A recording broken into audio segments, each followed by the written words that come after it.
And look, because there's going to be we got a lot of people in chat right now. It's flying, man. Chat is popping right now. And there's going to be a lot of people coming at it from different perspectives, right? Some people are going to be like, don't blame Joel. It's the second game back. The team still needs him. Some people don't freak out. Look, I legitimately have a column I'm writing right now where I'm like, I'm actually kind of intrigued by their start. It's crazy right now, but I'm still going to keep publishing it because, gosh darn it, I'm stubborn. But we're doing a post. Then you have to waste a bunch of words. No, I can't waste words. Still 4 games back, Garrett. No problem. Well, there is going to be time for that perspective. There is going to be time for the perspective of when Joel's back and playing well with McCain and his ascension, with Maxey coming back. You can see the blueprint. The season is not over. I don't want, if we're sitting here being negative about a game, it's because we're reacting to a game that was embarrassing to watch. But there is still a longer view, so just keep that in mind. Like, if we're frustrated, it happens. We're going to react to it. We're going to react to the game that we just watched and that you're all tuning in from. It doesn't mean the season's over, but by golly, would I wish they closed out that game so we could have a fun podcast to talk about. It looked like it was going to be fun. I mean, the kid was playing. He was rolling again. Yeah. We'll do our positive spin in a bit.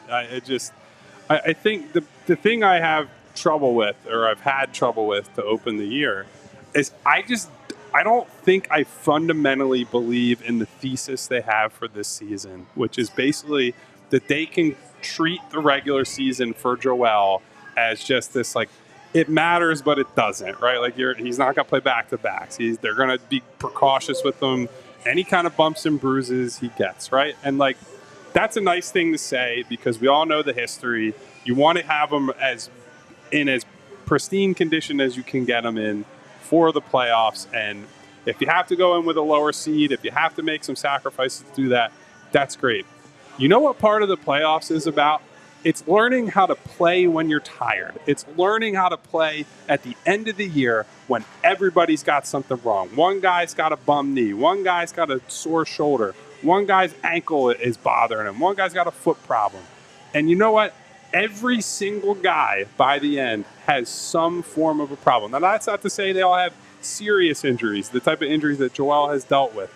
But what we've seen from Joel, what you're seeing here, he is not only is he not good at playing when he's like anything less than 100%, he can be actively harmful for the team. So this idea that you can go the whole season and treat him like this racehorse that you only bring out for, the Kentucky Derby, the Preakness, and the Belmont, like, that is just not believable to me based on this guy's history. And that doesn't mean you have to play him 40 minutes a night and play him in back-to-backs. But I just don't see how you can develop the sort of cohesion for the team and develop the version of Joel Embiid that is going to be able to play 38, 40 minutes in meaningful playoff games when you're never going to challenge him to do that. And nobody has the expectation that he can be that guy when he's at less than 100%. And that's the hardest thing that I have trouble wrapping my mind around right now. It's just like,